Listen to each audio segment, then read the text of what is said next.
Hello, hello mga idol. Magluluto tayo ng kakanin. Yun. Ewan ko, ang tawag sa amin ay baduya. Ewan ko sa inyo kung hindi ko alam sa Tagalog eh. Basta baduya ang tawag nila sa amin. Okay, let's go.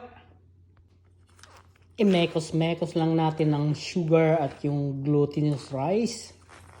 Yun.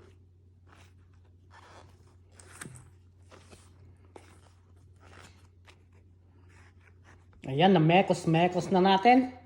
Pero lalagyan pa natin ng ratayan. Tapos, imekos-mekos din natin. Yun.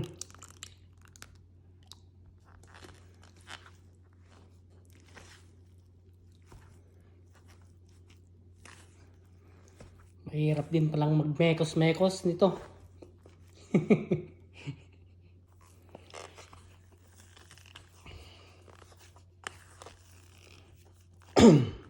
Yun, pwede na siguro to. So, i-prepare na natin para maluto na. So, ganyan lang gawin natin. Tapos, i-press natin yan. Yun, para magmukhang ganyan, no? Diba? Yung mga minekos-mekos natin, prinito na natin para maluto na. Ganyan lang kadali.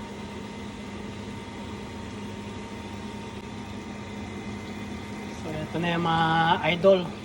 Malapit na maluto. Nakaluto na nga ako dito. So, yan. Sarap isama sa kapito. Yummy, yummy.